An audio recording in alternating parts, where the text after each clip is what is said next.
nonton ada debat capres ya? Nonton nggak nih? Iya nonton seru banget ya. Iya seru banget. Rugi kalau nggak nonton. Yuk datang, yuk masuk. Iya masuk. Baiklah, hari ini kita akan belajar tentang pemilu 2024. Ada yang tahu apa yang identik dengan pemilu? Kampanye. Bagus. Lalu apa saja yang dilarang dilakukan selama kampanye? Saya Pak mempersoalkan dasar negara Pancasila, Undang-Undang Dasar dan mempersoalkan NKRI Pak. Bagus. Yang lain? Menjanjikan atau memberikan uang dan materi lainnya Pak. Saya lagi Pak mengancam atau mengganggu peserta pemilu yang lain Pak. Menghasut dan mengadu domba. Saya lagi Pak mengganggu ketertiban umum. Yulia, kok kamu diam aja? Oh, saya simbol ASN, TNI, dan Polri, Pak. Maksudnya? Harus netral, Pak.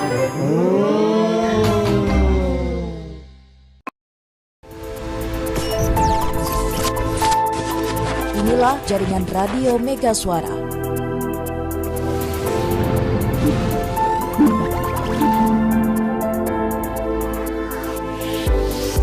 .8 FM Mega Suara Bogor, 91,4 FM Mega Suara Serang, 96 FM Mega Suara Sukabumi, 93,8 FM Mega Suara Kulon Progo, 89,8 FM Mega Suara Kuningan, 92,2 FM Mega Suara Indramayu, 94,6 FM Radio Kota Perak Yogyakarta.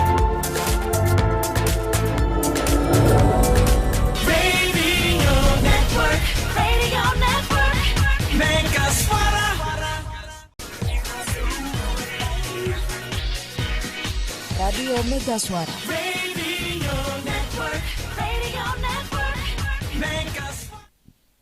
93,8 FM Mega Suara, radionya Kulon Progo. Assalamualaikum warahmatullahi wabarakatuh. Selamat siang, sanak kadang Mega Suara seantero Jagat Raya. Apa kabar? Semoga semua dalam kondisi sehat walafiat, selalu bahagia dan penuh keceriaan. Adapun jika ada di antara Anda ada yang sedang sakit, selalu tak lupa kita doakan semoga penyakit panjenengan segera diangkat oleh Allah Subhanahu wa taala. Panjenengan segera diberikan kesembuhan kesehatan sehingga dapat kembali beraktivitas, bekerja, beribadah dengan lancar, penuh semangat. Siang hari ini saya Dito 1 jam ke depan akan hadir bersama Sanak Kadang Mega Suara dalam live talk show di balik pemilu dengan satu tema kesiapan pengawasan pemungutan dan penghitungan suara pemilu tahun 2024. Disiarkan langsung dari Aula Bawaslu Kulon Progo dan acara ini kerjasama Radio Mega Suara FM dengan Bawaslu Kulon Progo.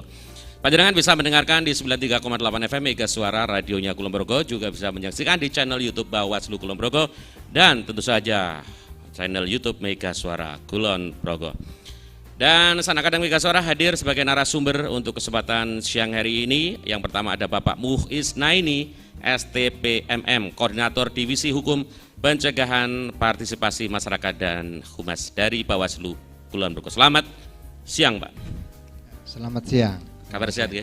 Alhamdulillah. Baik, sehat. kemudian yang kedua ada Bapak Joko Dwiyogo Suryo Putro, ST, Koordinator Divisi Penanganan Pelanggaran dan Penyelesaian Sengketa Bawaslu Kulon Progo. Selamat siang Pak Joko. Selamat siang.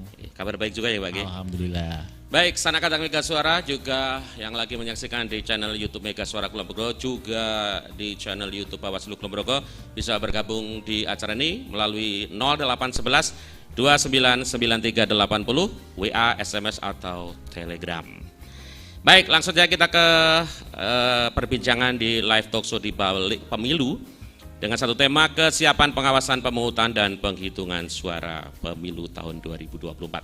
Yang seperti kita ketahui tanggal 14 Februari 2024 hari Rabu besok kita akan secara serentak menyelenggarakan pesta demokrasi pemilu 2024, memilih presiden, wakil presiden, kemudian DPD, DPR RI, kemudian DPR provinsi serta DPRD kabupaten ya. Dan ini tentu saja salah satu pihak yang ada dalam penyelenggaraan pemilu 2024 pastinya adalah Bawaslu mengawasi jalannya pemilu 2024. Hari ini sebelum kita ke tema kesiapan pengawasan pemungutan dan penghitungan suara pemilu 2024, hari ini kita ada di masa tenang. Ya, hari ini hari Minggu, kemudian Senin dan Selasa adalah masa tenang. Tapi sepertinya kalau bagi Bawaslu tidak tenang ya. Kalau di masa tenang ini justru malah tidak tenang ya. Apa ini kegiatannya dari Bawaslu sendiri di masa tenang ini yang mungkin memang tidak tenang, dari tadi malam sudah tidak bisa tidur mungkin. Pak Joko silakan. Baik, memang hari ini itu mulai 3 hari sebelum pencoblosan itu masuk ke masa tenang. Itu kan berarti semua proses, semua kampanye itu harus dihentikan. Semua yang mengarah ke kampanye harus dihentikan. Seperti akun media sosial pun yang punya tentang dari peserta itu untuk kampanye juga harus ditutup. Akunnya Instagram, TikTok betul, dan lain sebagainya juga. Iya. Okay. Yang terdaftar di KPU itu harus ditutup. Terus kemudian tidak boleh beriklan juga di di surat kabar atau media lainnya. Terus APK juga harus bersih. Spanduk-spanduk gitu ya? Spanduk-spanduk, termasuk atribut juga. Ada pengecualian seperti di kantor partai masih diperbolehkan untuk atributnya. APK tetap harus bersih. Kemudian yang bikin kita kalau masa tenang tidak tenang itu kan harus memastikan. Biasanya peserta itu hanya menertibkan sendiri bendera. Okay. Untuk APK itu mereka pilih-pilih. Kalau APK yang tidak layak dipakai lagi atau apa itu dibiarkan sama mereka. Ya. Jadi itu kan tugas kami untuk memastikan di dalam 3 hari masa tenang itu sebelum masuk ke hari H pencoblosan tanggal 14 itu harus bersih, steril, tidak ada APK ataupun atribut yang ada. Oke. Berarti dari tadi malam jam 00 keliling Sekulon Progo atau bagaimana di kegiatannya? Betul. Tadi malam kebetulan dari Bawaslu DIY juga dari Satpol PP DIY juga launching untuk patroli masa tenang yang pertama. Untuk di Kulon Progo kemarin juga launchingnya itu tepat pukul 00.01 kita pembersihan APK di daerah Sentolo untuk di Kulon Progo, dari mulai Dudukan itu sampai ke arah Tugu Pensil itu sudah kita ambil. Itu sebagai awal aja, ancang-ancang awal, karena begini, kalau untuk penertiban APK itu leading sektornya sebenarnya KPU. Karena di pedoman teknis 1621 milik KPU itu menyebutkan kalau KPU dalam pembersihan APK di masa tenang ini berkoordinasi dengan peserta, Bawaslu dan pemerintah daerah setempat. Jadi semua yang mengatur, yang mengkoordinasikan itu dari KPU.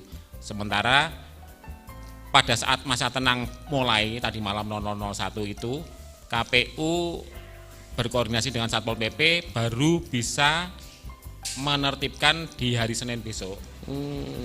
Sementara untuk di hari Minggu ini akhirnya KPU memutuskan untuk hanya jajarannya, jadi jajarannya dari PPK ke bawah untuk di tiap Kapanewon dan minta bantuan ke Bawaslu, minta backup dari Bawaslu untuk membantu. Kita siapkan juga dari rekan-rekan Panwascam dan PKD di tingkat Kapanewon ke bawah.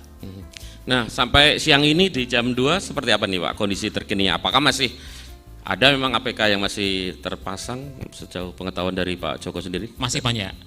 Kalau di data kami kan sebelum masuk ke masa tenang itu ada sekitar 7 ribuan APK yang masih terpasang di luar bendera itu.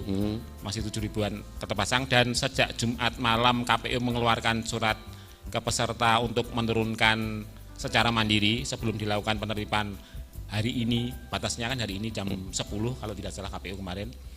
Itu sudah banyak juga sebetulnya dari peserta yang menurunkan secara mandiri, tapi ya belum terlalu signifikan. Dan hari ini mulai jam 1 itu sudah dimulai penertiban di 6 Kapanewon, di Samigaluh, Girimulyo, Kalibawang, Nanggulan, Kokap, dan Pengasih. Itu tapi dilakukan oleh jajaran KPU dan Bawaslu, belum dengan Satpol PP, karena Satpol PP baru akan melaksanakan mulai besok. Sesuai hari kerja itu mungkin. Iya, Oke. Baik, sanak kadang Mega Suara juga pemirsa channel YouTube Mega Suara Kulon Progo, juga channel YouTube Bawaslu Kulon Progo. Kita masih di live talk show di balik pemilu. Tema kita adalah kesiapan pengawasan pemungutan dan penghitungan suara pemilu tahun 2024. Silakan Anda kami undang untuk bergabung di acara ini melalui 0811 299380 jalur WA, SMS ataupun Telegram. Kemudian kalau yang tadi sosial media sendiri, pengawasannya seperti apa ini? Kalau ini kan harusnya sudah diturunkan juga semuanya. Apakah kemudian dicek juga ada yang belum turun? Masih? Iya, kalau ini di Pak Is di bagian hukum untuk sosial media. Silakan mungkin Pak Is. Jadi ketika partai politik itu menjadi peserta pemilu, mereka oleh undang-undang diminta menyerahkan laporan dana kampanye, termasuk juga akun media sosial yang mereka miliki untuk disampaikan kepada KPU, kemudian ditembuskan kepada Bawaslu. Dan ini selama masa kampanye kemudian menjadi titik pengawasan kita tentang media sosial. Dan ketika masuk masa tenang, maka media sosial milik peserta pemilu tadi itu juga harus sudah tidak boleh digunakan untuk kepentingan yang menjurus pada kampanye dan harus ditutup. Dan saya pikir kalau media sosial milik peserta pemilu, saya yakin itu on the track ya. Ya. Nggak mungkin kan digunakan untuk hal yang kurang pas, yang hal-hal yang dilarang untuk kampanye itu kan. Jadi itu, tapi yang kadang-kadang meramaikan di dunia kampanye kita itu kan malah justru berita-berita yang datangnya dari sana, dari Jakarta sana, terkait pasangan calon presiden dan wakil presiden kan. Kalau untuk peserta pemilu, caleg-caleg di tingkat daerah di kita mungkin tidak seheboh ada berita tentang capres dan cawapres itu. Jadi untuk media sosial pengamatan di samping itu kami di Bawaslu juga ada membentuk tim untuk itu, mengawasi itu. Jadi secara umum begitu. Jadi di masa tenang yang paling bikin gak tenang? Paling mencolok dilihat itu kan APK yang ada di jalan-jalan tadi ya, itu yang paling mencolok. Dan itu tadi sudah disampaikan Mas Joko bagaimana akan dilakukan penertiban di masa tenang ini. Kemudian kalau berdasarkan pemilu sebelumnya di tahun 2019 di masa tenang sendiri, pelanggaran-pelanggaran apa sih yang mungkin masih sering terjadi, Pak? Bisa disampaikan dan mungkin dihimbau kepada sanak akademik Mega Suara dan pemirsa channel YouTube. Silakan. Betul, kalau di mengaca dari pemilu yang tahun lalu dan sekarang juga masih ada, itu APK yang berada di tempat yang sebetulnya mereka merasa itu kan kita diperbolehkan kalau masang di kantor cabang partai atau peserta itu kan diperbolehkan, tapi kan mereka juga punya sayap-sayap partai seperti itu, posko pemenangan. Nah itu mereka merasa nggak mau menurunkan karena itu katanya sudah bagian dari sekretariat. Jadi satu gitu. Betul, ya. Itu padahal di surat edaran di Bawaslu nomor 3 tahun 2024 yang keluar kemarin karena adanya kasus-kasus khusus yang muncul, itu sudah ditegaskan kalau di luar kantor resmi partai, kantor resmi peserta itu tetap harus bersih dari APK. Nah, itu yang kadang membuat banyak berselisih antara kita sebagai pengawas dengan peserta. Kalau di Kulon Progo sendiri cuma 1-2 seperti itu. Itu kan yang lebih banyak di daerah kota Jogja atau Sleman itu yang sering bersinggungan untuk masalah seperti itu. Tapi alhamdulillah kalau di Kulon Progo masih kondusif. Terus yang kedua, biasanya di masa tenang itu malah tidak tenang.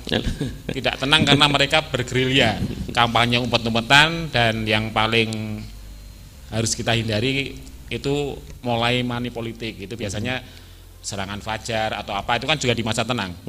Itu sering sekali terjadi. Tapi Bawaslu berharap ini dari divisinya Pak Is kan juga sudah melakukan banyak pencegahan, memberikan pengetahuan ke masyarakat kalau efek dari money politik seperti apa.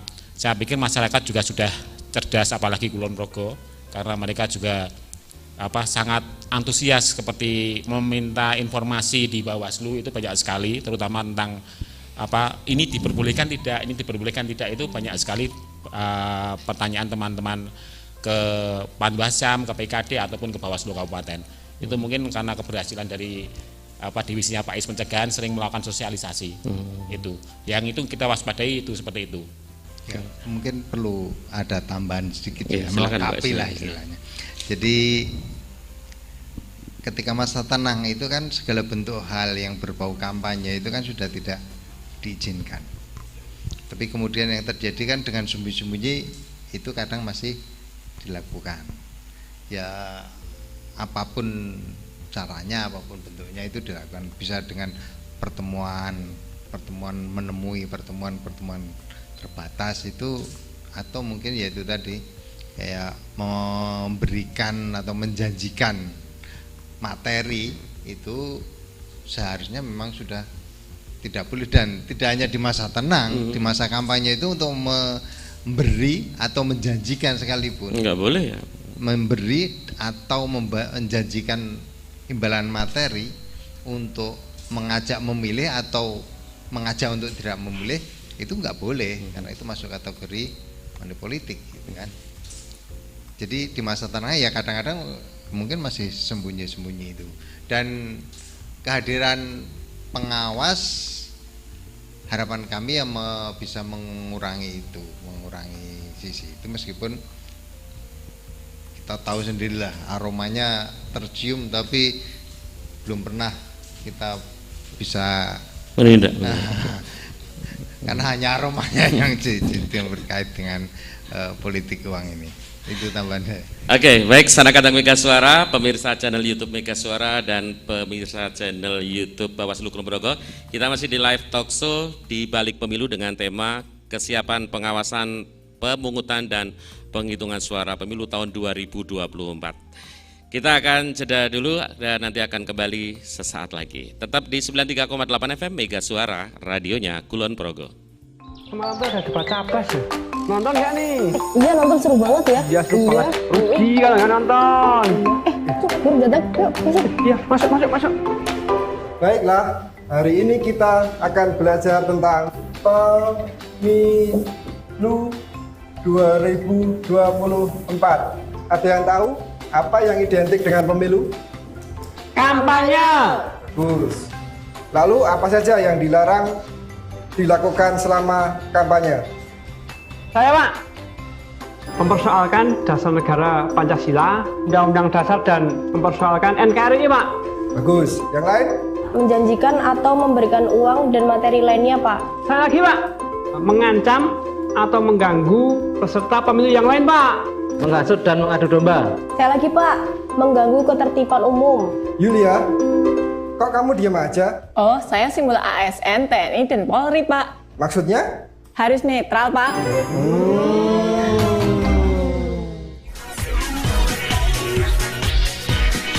Radio Mega Suara.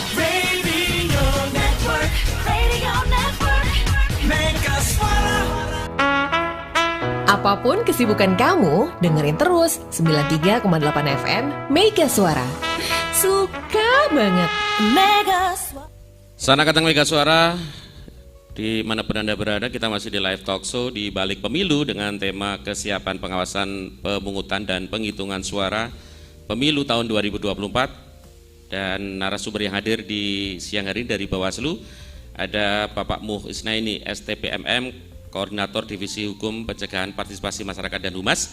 Kemudian ada Bapak Joko Dwiyogo Suryo Putro ST, Koordinator Divisi Penanganan Pelanggaran dan Penyelesaian Sengketa.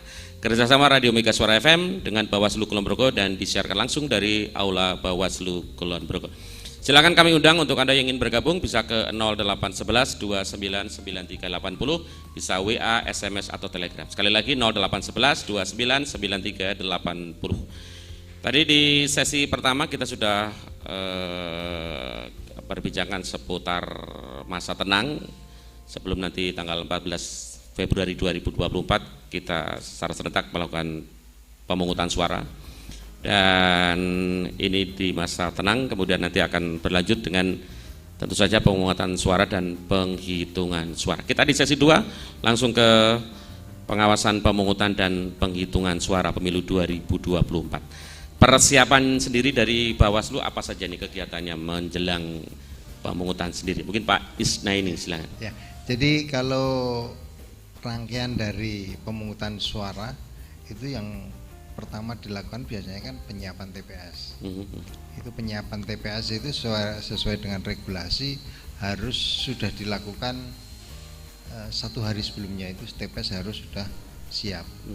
Dan kehadiran pengawas di TPS itu adalah memastikan bahwa TPS itu memang sudah siap 1 hari sebelum hari H.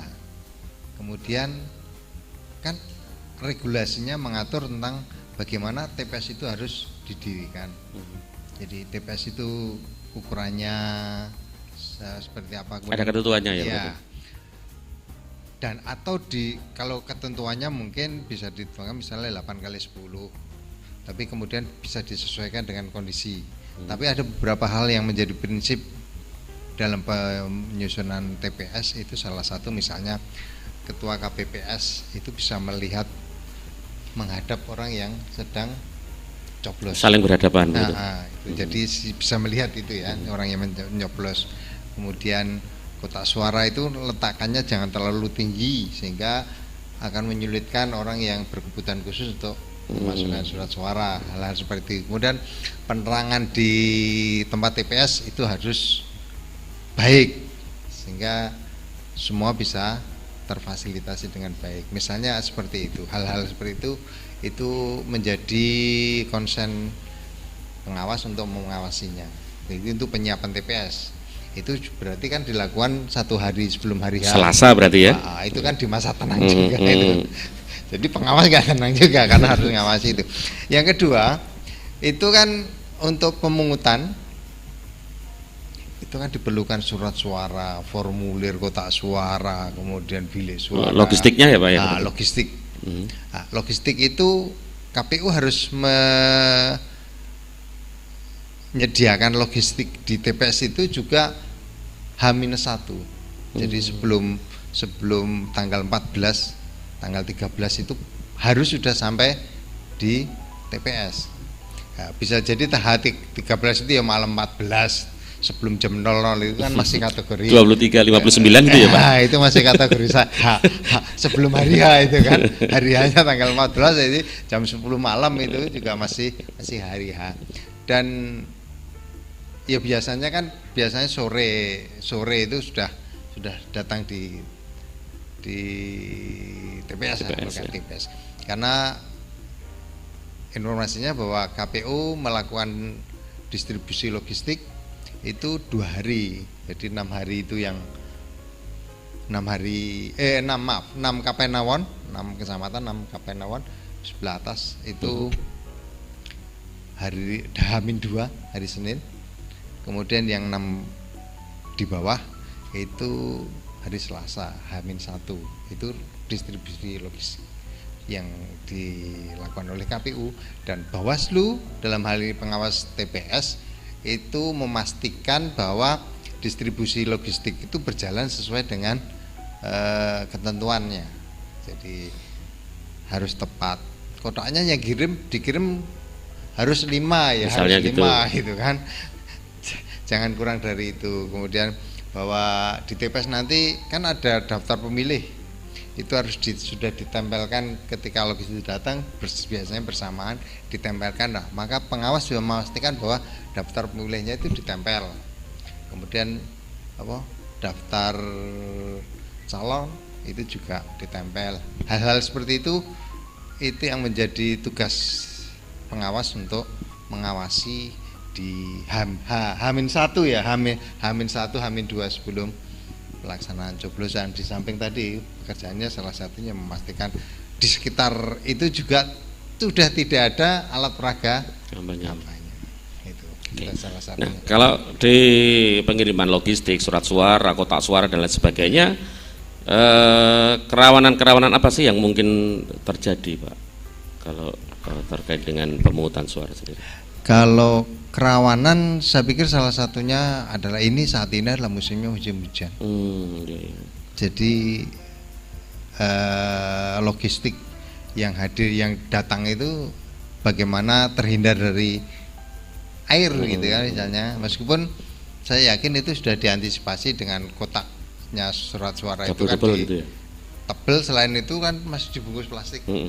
Harapannya kan tidak terkena percikan air gitu kan. Kemudian yang berikutnya mesti dalam pengirimannya juga pakai kendaraan yang tertutup rapat untuk menghindari itu salah satunya.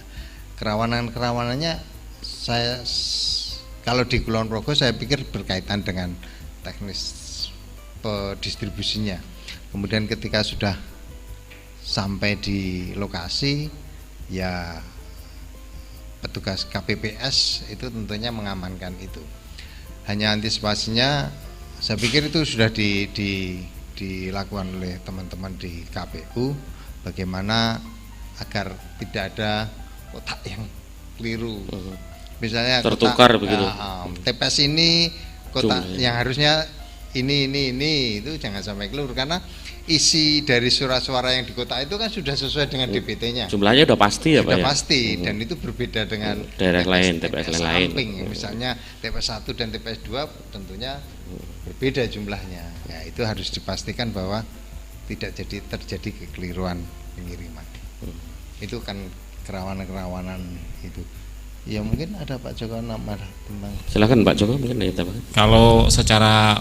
Kalau di Kulon Progo sendiri sebetulnya relatif aman, tapi kan tetap kita melakukan standar pengawasan itu sesuai dengan Perbawaslu 1 nomor 2 tahun 2024 tentang pengawasan putung sura. Itu tetap kita akan mengawal surat-suara logistik itu dari KPU sampai terdistribusi ke TPS. Kami juga berkoordinasi dengan kepolisian dan kejaksaan dalam hal ini yang tergabung dalam sentra Gakumdu dengan Bawaslu. Kita juga mengadakan patroli nanti di H-1 malam itu untuk memastikan semua logistik sampai di tempat yang memang harusnya sampai di sesuai dengan TPS-nya.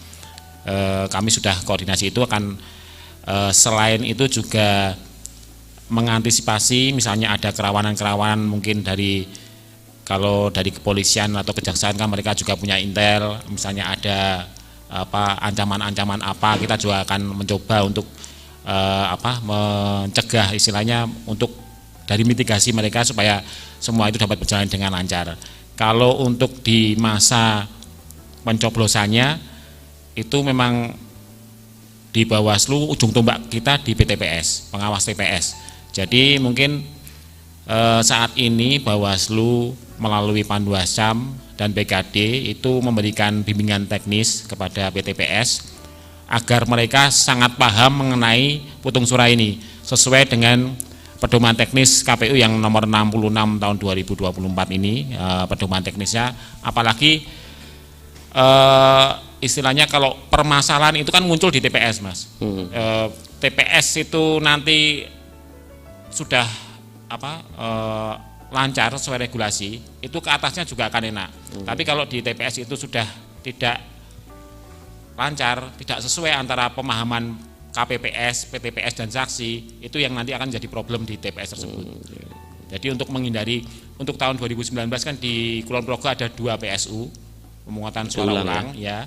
Itu ya kita berusaha dari Bawaslu dan KPU untuk tahun ini mudah-mudahan tidak ada PSU. Jadi kita harus menyamakan persepsi mengenai pedoman teknis tadi antara KPU, Bawaslu, dan peserta. Jadi biar di TPS itu semuanya bisa dipecahkan di TPS sesuai dengan regulasinya. Oke.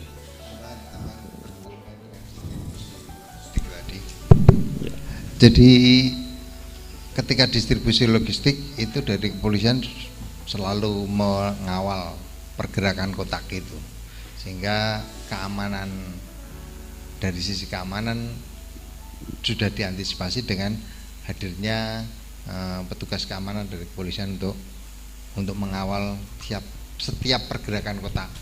Dan Bawaslu dengan jajaran di bawah dari PKD tingkat desa, kemudian ada PTPS. PTPS itu pengawas TPS yang jumlahnya 1 orang di setiap TPS dan harus melekat di TPS itu.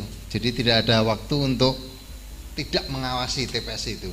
Sehingga apa yang seperti yang disampaikan tadi, sebisa mungkin kegiatan pemungutan suara itu bisa berjalan dengan baik. Jadi semua persoalan itu bisa diselesaikan di TPS sehingga tidak ada grundelan. Kalau ada grundelan tentang itu nanti direkap ke atasnya itu bisa jadi muncul lagi gitu kan.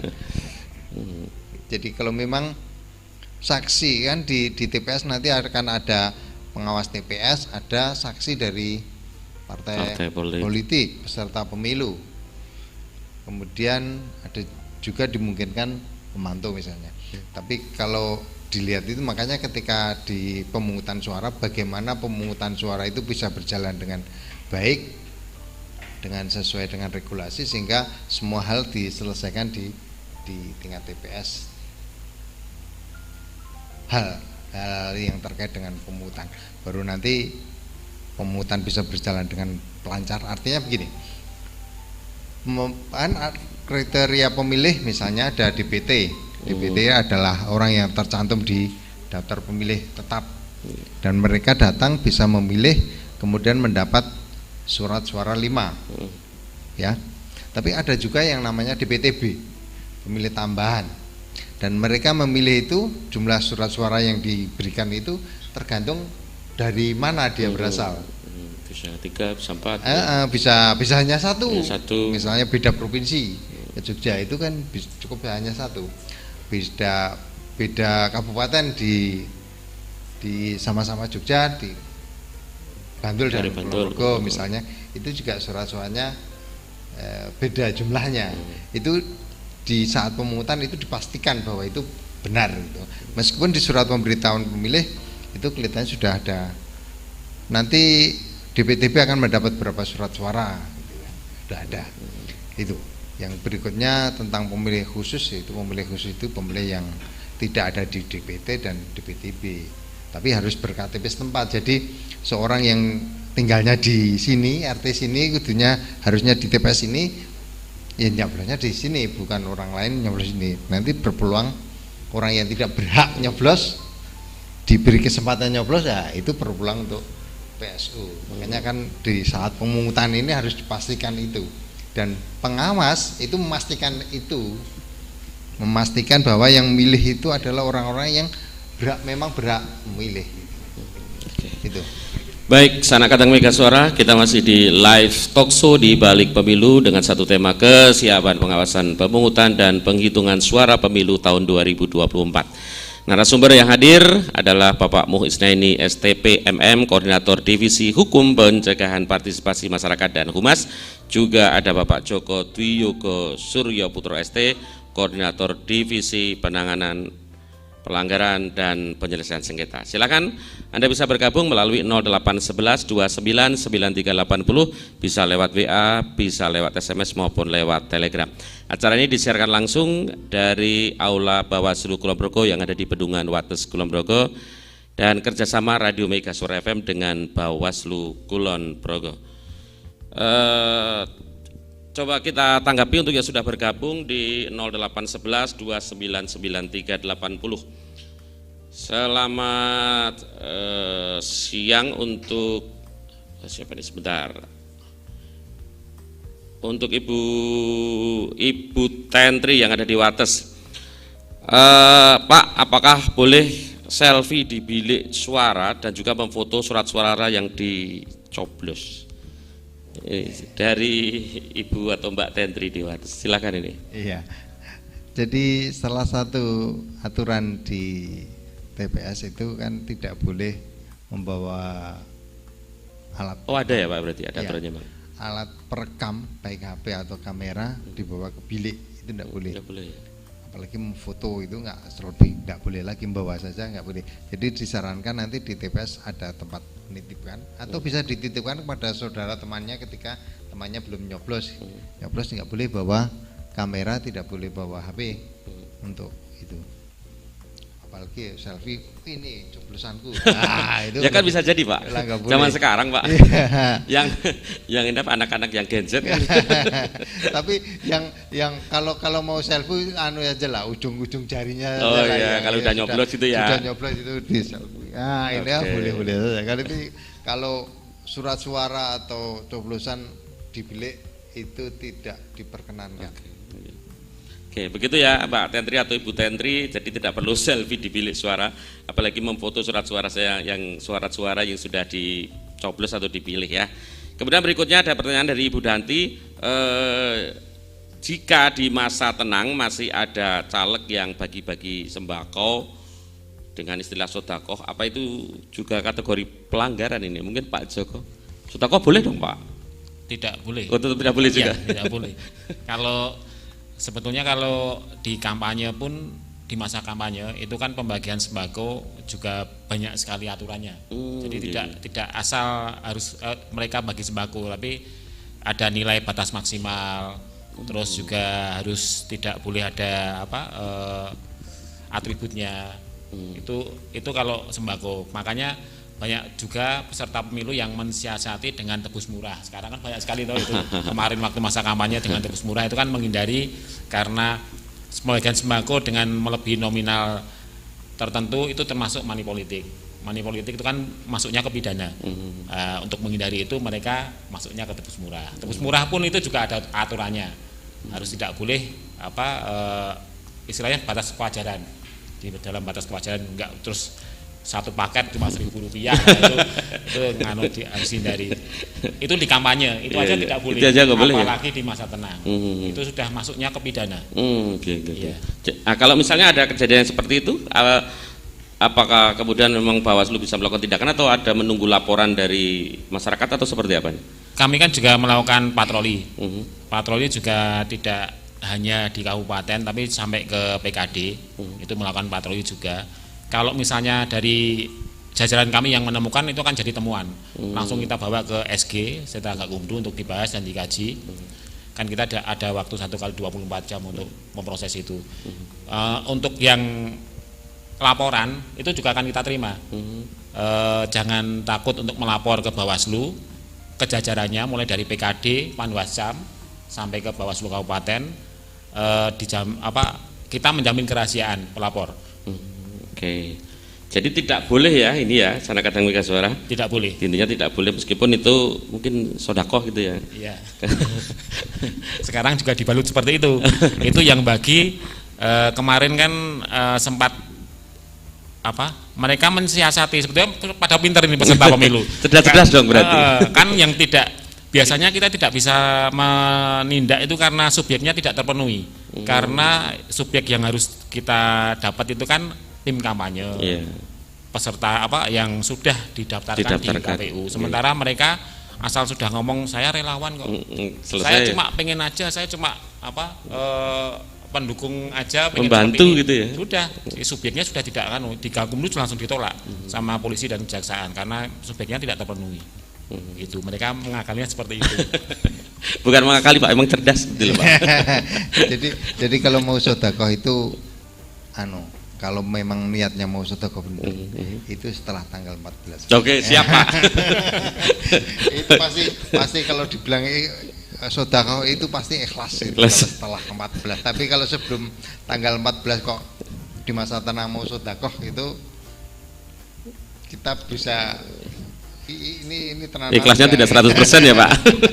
Tapi ini sedikit masukan gambaran di kita itu untuk money politik, seperti itu pembagian sembako atau money politik itu sangat susah kita tindak. Karena yang pertama tadi subjek kita susah mendapatkan, yang kedua saksi penerima pun mesti akan mengelak dia kalau menerima, karena dia kan ya seneng kalau dikasih, walaupun nanti akhirnya dia nggak nyoblos atau apa, itu kan tetap orang kan seneng. Itu yang bikin kita susah untuk mencari, bisa menindak untuk money politik itu. Jadi ini tugas kita bersama untuk memberikan sosialisasi kalau efek dari itu seperti apa. Itu akan yang menjadi apa? Moral kita yang di ini. Betul. Oke.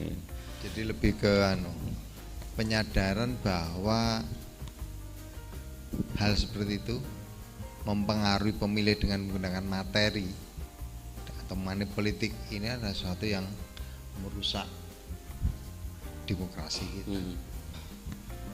Ya terlepas dibungkus dengan ini sodako ini apapun, kalau arahnya ke sana itu akan merusak demokrasi kita.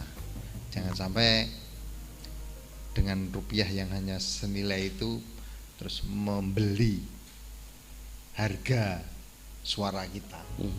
5 tahun itu dibeli hanya sekian dengan sekian rupiah, ya 100.000 gitu.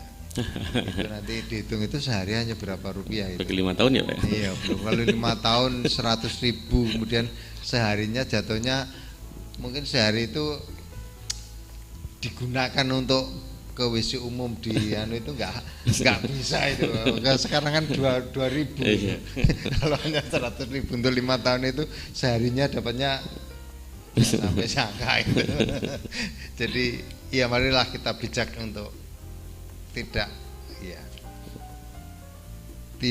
melakukan itu dan tidak menerima itu. Oke. Silakan untuk Anda yang ingin bergabung bisa ke 0811 299380. Kita masih di live talkshow di balik pemilu, kesiapan pengawasan pemungutan dan penghitungan suara pemilu tahun 2024 kerjasama Radio Mega Suara FM dengan Bawaslu Kulon Progo. Ada pertanyaan lagi nih Pak yang sudah bergabung. Saya sapa, apa kabar Pak Muji yang ada di Kokap? APK yang masih terpasang, apakah langkah warga bagaimana? Ini mungkin warga ingin menurunkan Pak, mungkin bagaimana? Boleh nggak Pak kalau seperti itu? Kalau warga ikut menurunkan APK dari peserta pemilu? Untuk di masa tenang itu sebetulnya nanti regulasinya dari KPU nanti yang mengeluarkan. Kalau waktu di masa kampanye tidak diperbolehkan memang warga untuk menurunkan apabila itu APK itu memang melanggar ketentuan pemasangan. Jika di masa tenang masih menemukan APK yang terpasang, dimohon untuk menyampaikan ke jajaran kami. Lapor gitu ya? Iya. Bisa ke PTPS. Kan kalau PTPS pasti kenal, mesti di setiap RW kan mesti ada TPS ya. Bisa ke PTPS, bisa ke PKD ataupun Panwascam. Pasti akan ditindaklanjuti sama Bawaslu. Gitu ya Pak Muji ya. Jadi ampun menurunkan sendiri ya. Mendingan lapor saja begitu ya. Oke. Baik, untuk Anda yang ingin bergabung masih kita undang di 0811 299380. Terkait dengan pengawasan di TPS ini Pak, tadi pemungutan suara dulu sebelum nanti ke penghitungan suara. Nah kalau yang diawasi di TPS sendiri, apakah para yang mau memilih itu juga diawasi masyarakat yang mau nyoblos gitu? Ya enggak lah, kita nggak sampai seperti pakai metal detector. enggak sampai ke sana. Jadi kita hanya memastikan saja bahwa prosedur pelaksanaan pemungutan suara itu dilakukan dengan sesuai regulasi yang ada. Jadi hanya pemilih-pemilih yang punya hak yang bisa memilih, kemudian pemilih itu datang itu membawa surat pemberitahuan, pemberitahuan yang sekarang itu sudah disampaikan kepada pemilih.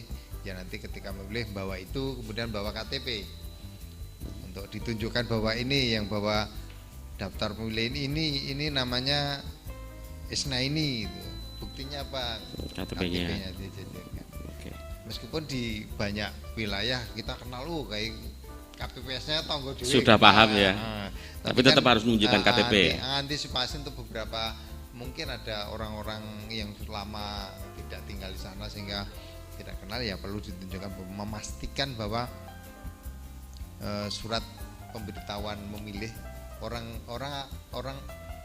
umumnya undangan, padahal sebenarnya itu bukan undangan, itu hanya pemberitahuan. Kalau undangan manten ya Pak? Ya. Kalau undangan manten. Nyumbang berarti? Nyumbang amplop. Yang dimasukkan bukan surat suara tapi duit ya Pak? Itu yang ya pemberitahuan memilih, dan itu perlu diimbangi dengan dibawa KTP. Kemudian bagi yang perlu bantuan, misalnya ada yang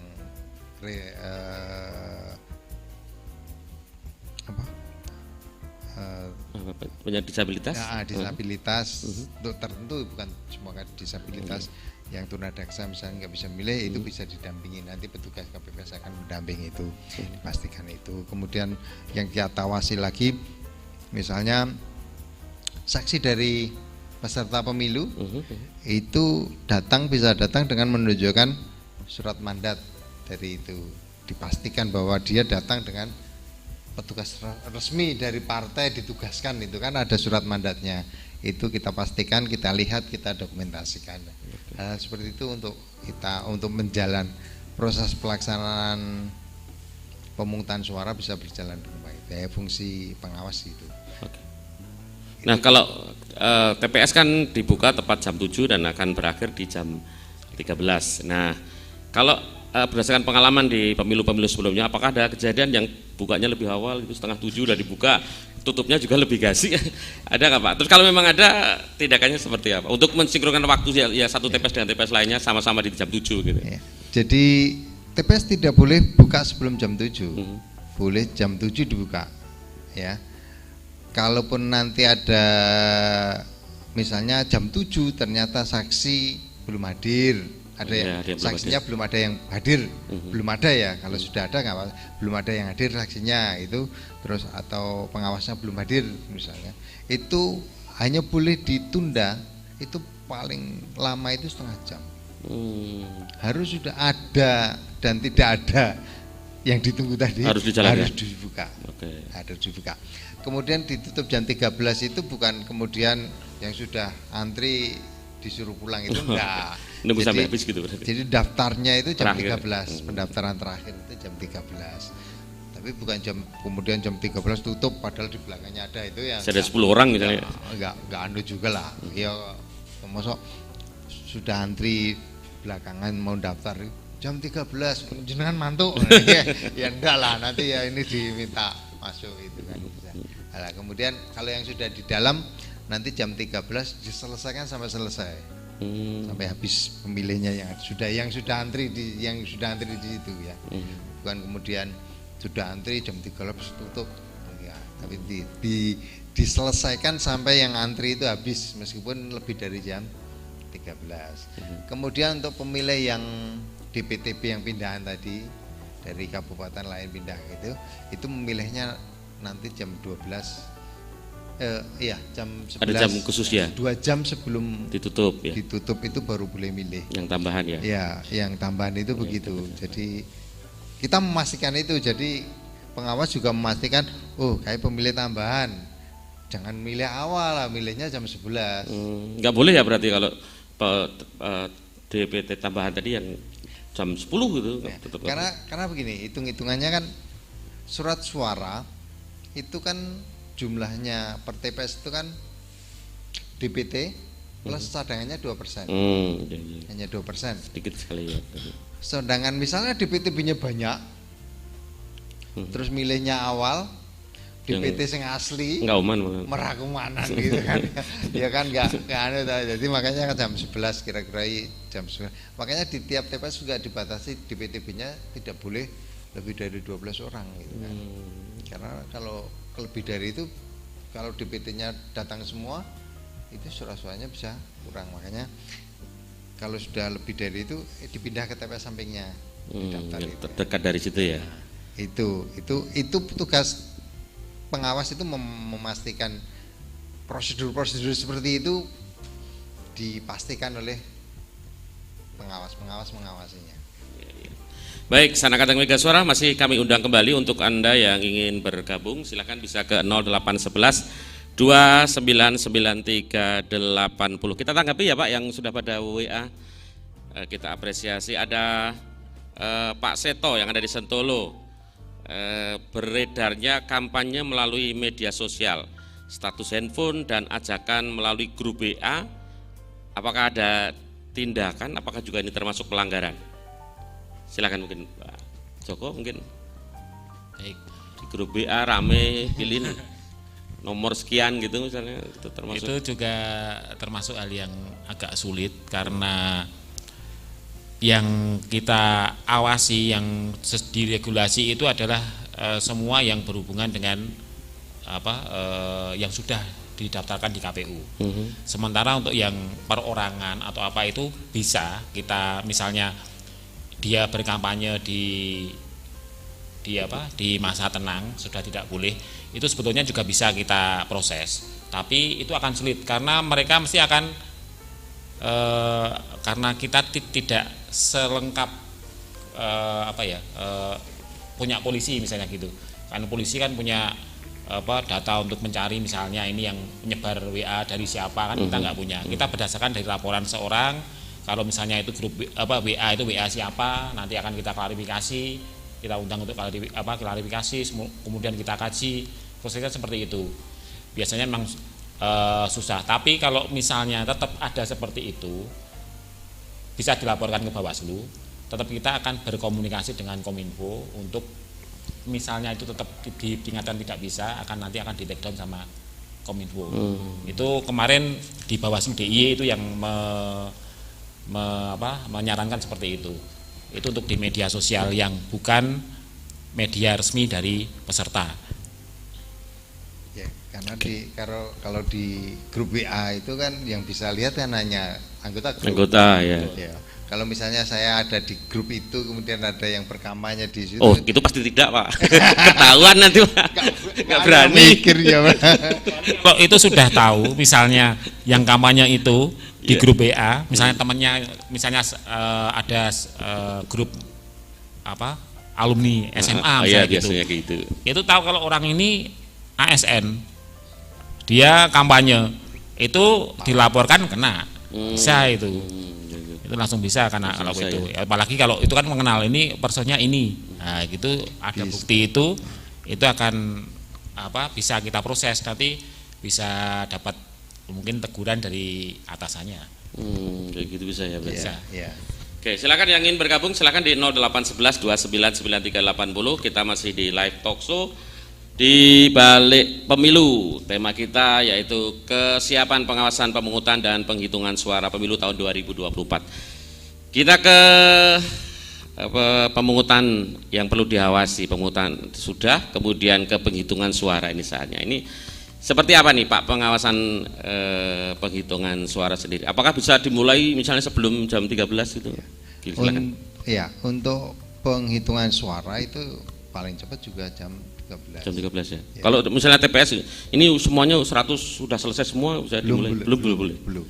Oke, terus tidak boleh ditutup sebelum waktunya, sehingga otomatis kan penghitungan suara juga belum boleh dilakukan sebelum jam 13. Kemudian di penghitungan suara nanti kotak suara itu oleh KPPS kan dibuka satu-satu ya, satu kotak dulu diselesaikan hitungannya, baru kotak berikutnya dibuka, dikeluarkan, kemudian dihitung, kemudian ya dihitung maksudnya jumlahnya yang hadir berapa sih, itu kan kudu cocok antara yang hadir gitu ya, dengan surat suara yang masuk kotak gitu kan. Jangan-jangan ada yang bawa pulang gitu ya Pak ya? Ya itu buat kan, kenang-kenangan itu. Ya itu berpotensi untuk PSU karena yang hadir 250, ini surat suaranya kok 200. Kok ada 251 apa 249 gitu kan. Ya itu kan berarti itu harus ya itu dihitung, dicocokkan siapa yang hadir berapa, kemudian yang menggunakan hak suaranya berapa, kemudian surat suaranya berapa. Kemudian surat suara yang tidak digunakan itu juga pengawas harus memastikan langsung disilang sebagai tanda bahwa surat suara itu tidak digunakan itu kan. Kalau yang digunakan kan tidak ada tandanya sehingga itu yang akan digunakan. Nah, ketika itu sudah dilihat, kemudian dihitung satu persatu, dibuka satu persatu untuk diperlihatkan oleh ini loh sah tidak sah, sah untuk siapa itu begitu kan. Kalau yang pertama harus dihitung sebenarnya kan untuk presiden dan itu biasanya cepat karena hanya ada foto tinggal sah untuk ini cepat. Presiden itu cepat, kemudian DPD itu juga cepat. Tapi kalau yang surat suara DPRD itu agak lama. Ini sah untuk calon apa sah untuk partai gitu kan? Iya. Tidak sah ya, gitu. Itu ada mekanisme dan ditanyakan itu, kemudian jika ada keraguan maka itu diselesaikan keraguan itu. Jadi antara saksi, kemudian ada pengawas, itu yang memberi advis terakhir tuh itu biasanya. Bagaimana Pak pengawas? Sah? Sah. Oh, ini penentu akhir juga. Nah, ketika ada perdebatan itu sah atau tidak sah, itu idealnya itu diselesaikan. Jadi bukan kemudian dipendem, begitu rampung lah gitu rame wah dihitung nah gitu kan, jadi lama ya. Artinya diselesaikan itu satu persatu gitu. Ini pengawas itu hadir di sana untuk ikut memberi penilaian ketika ditanyakan oleh KPPS. Itu pengawasan salah satunya begitu. Nah, kalau penghitungan suara sendiri biasanya misalnya sampai larut malam, apakah sampai besok pagi? Mungkin terjadi nggak Pak kalau misalnya terjadi beda pendapat dari para saksi kemudian dari KPPS sendiri? Sangat mungkin penghitungan suara itu sampai tengah malam belum selesai, itu sangat mungkin. Sehingga karena mungkin kalau yang surat suara DPR dan itu kan cepat itu paling kemarin informasinya dari teman-teman KPU, dari Pak Ketua KPU itu kalau di penghitungan suara untuk Pilpres itu mungkin 2 jam itu sudah bisa selesai itu. Satu itu. Tapi untuk yang DPR itu kan agak lama itu kan. Kemudian yang agak lama juga terkait dengan menghitung ini laki-laki, perempuan, suara sahnya berapa, tidak sahnya berapa, agak lama. Belum kalau tadi ada ini coblosannya hanya mengenai garis. Nah itu. Ini sah atau tidak sah ini kan bisa jadi ini nggak sah ini, tapi ada ini sah karena partainya kan bisa jadi gitu. Dan ada kemungkinan memang karena lama bisa jadi sampai tengah malam, dan ketika itu terjadi masih diperbolehkan terus dilanjutkan dilanjutkan sampai selesai, diusahakan sebelum jam 12 siang pada tanggal 16 tanggal 15 itu sudah selesai, jadi sampai tengah malam dilanjutkan 12 jam kemudian itu masih ditolerir untuk dilanjutkan. Sana Kata Mega Suara masih boleh bergabung, silakan bisa di 0811 29 9380 lewat jalur WA, jalur SMS atau lewat jalur Telegram. Kita masih di live talk show di Balik Pemilu, disiarkan melalui 93,8 FM Mega Suara Radionya Kulon Progo dan melalui channel YouTube Bawaslu Kulon Progo dan juga channel YouTube Mega Suara Kulon Progo. Ada pertanyaan lagi nih dari Pak Bian yang ada di Tempel. Pencoblosan bersama capres, apakah ada pembacaan di masing-masing TPS dan bolehkah warga ikut menyaksikan? Apa nih yang dimaksud ini? Apakah Bapak paham dengan pertanyaan ini? Saya kok kurang paham. Pencoblosan bersama capres, apakah ada pembacaan di masing TPS dan bolehkah warga ikut menyaksikan? Ya. Mungkin penghitungan suara ini ya, Pak mungkin ya? Oke, silakan Pak. Jadi penghitungan suara itu sebenarnya terbuka. Boleh disaksikan rame-rame ke TPS boleh, ya? Boleh. Tapi kan kemudian yang boleh masuk di lingkungan TPS, di dalam TPS itu kan tidak setiap orang. Yeah. Jadi yang boleh ada jadi misalnya TPS-nya adalah ruangan ini, ya. Maka yang boleh hadir di dalam ruangan ini adalah petugas TPS, kemudian pengawas TPS, saksi-saksi itu ada di sini. Kalau masyarakat pengen melihat, ya tidak masuk ke lokasi ini tapi dari luar ya. Ya. Kalau di ruangan terbuka lebih enak lagi kan. Lapangan begitu Pak? Ya itu kan ada batasnya. Yeah. Tidak boleh misalnya dibatasi oleh garis atau rafia begitu ya. Kan di luar itu kan nggak apa-apa. Atau kalau rumah ya dibuka rumahnya lebar-lebar, biar bisa dilihat siapapun, itu boleh. Untuk melihat itu boleh, kemudian menyaksikan proses itu boleh. Dan nanti hasilnya seperti apa ya mencatat juga boleh. Itu bagian dari transparansi yang Bapak Pemilu itu. Soalnya seru juga Pak kalau nonton kayak gitu. Iya, apalagi yang ramai misalnya yang Pilpres, atau mungkin yang ramai adalah yang di TPS itu ada calegnya. Iya, gitu. Itu. Jadi boleh ya Pak ya? Boleh, masyarakat boleh. Sambil seru-seruan gitu rame.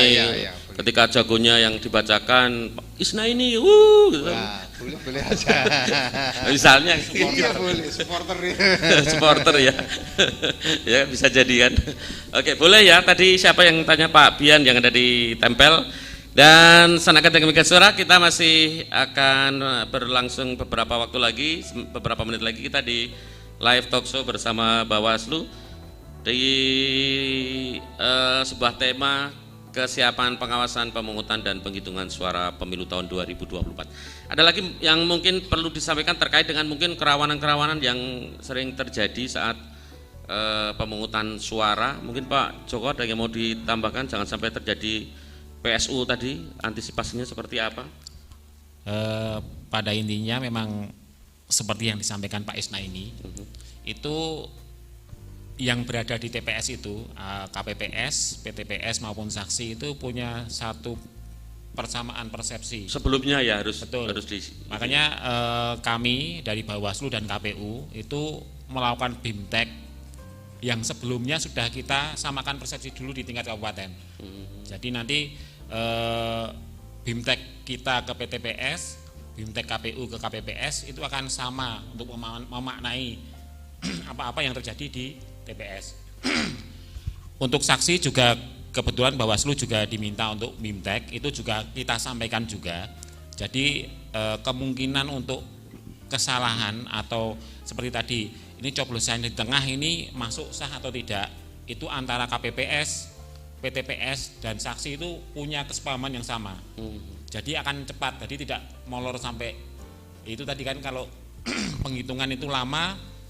Biasanya di perdebatan waktu saat itu menentukan inti sah atau tidaknya itu. Nah itu mungkin bisa dipangkas dengan seperti itu.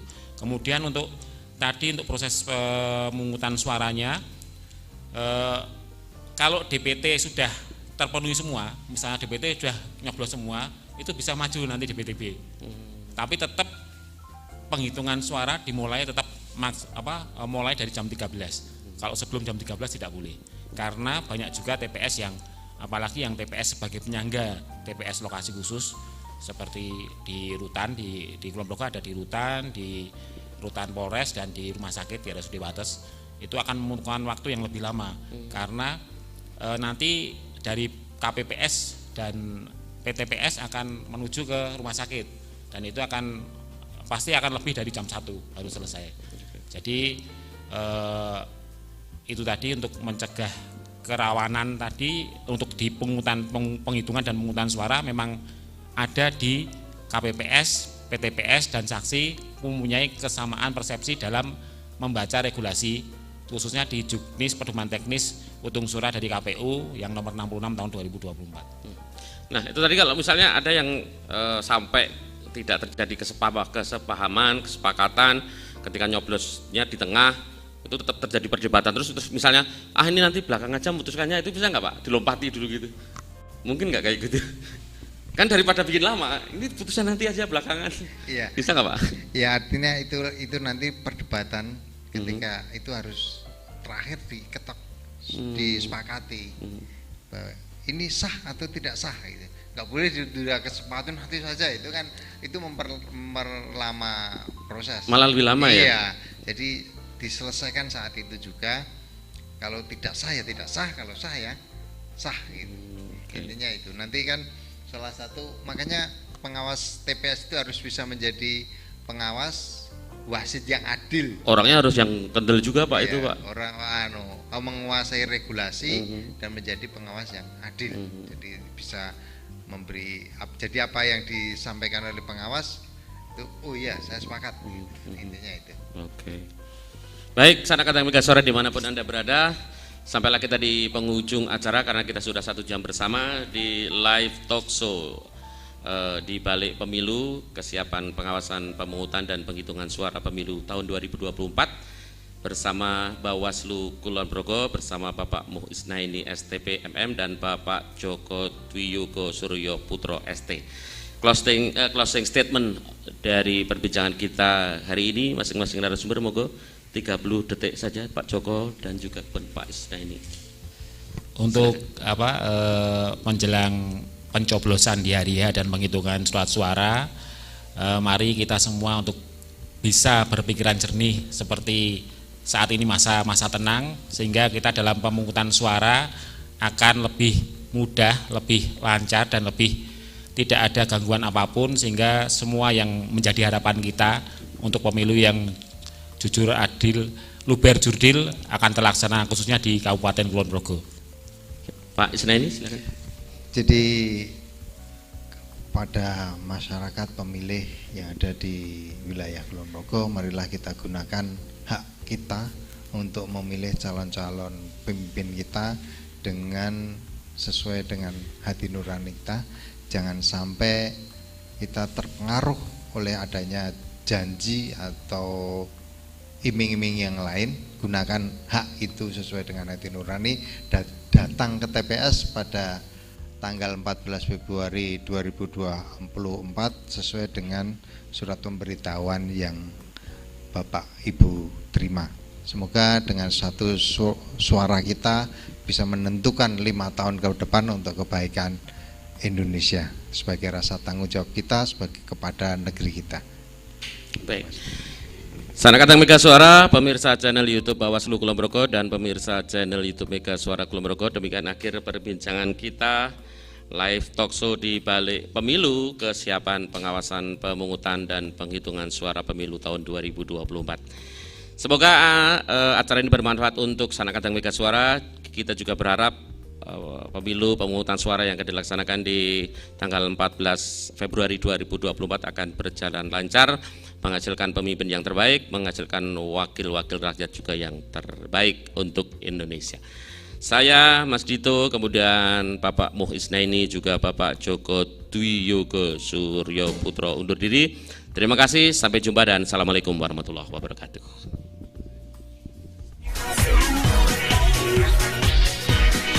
Radio Mega Suara. Radio Network, Mega Suara. Apapun kesibukan kamu, dengerin terus 93,8 FM Mega Suara. Suka banget. Mega Suara. Semalam tuh ada debat capres ya. Nonton nggak nih? Iya, nonton seru banget ya. Iya, seru banget. Rugi kalau nggak nonton. Tuh, baru datang. Yuk, masuk. Iya, masuk. Baiklah, hari ini kita akan belajar tentang pemilu 2024. Ada yang tahu apa yang identik dengan pemilu? Kampanye. Bagus. Lalu apa saja yang dilarang dilakukan selama kampanye? Saya Pak, mempersoalkan dasar negara Pancasila, Undang-Undang Dasar dan mempersoalkan NKRI Pak. Bagus. Yang lain? Menjanjikan atau memberikan uang dan materi lainnya, Pak. Saya lagi Pak, mengancam atau mengganggu peserta pemilu yang lain Pak. Menghasut dan mengadu domba. Saya lagi, Pak, mengganggu ketertiban umum. Yulia, kok kamu diam aja? Oh, saya simbol ASN, TNI, dan Polri, Pak. Maksudnya? Harus netral, Pak.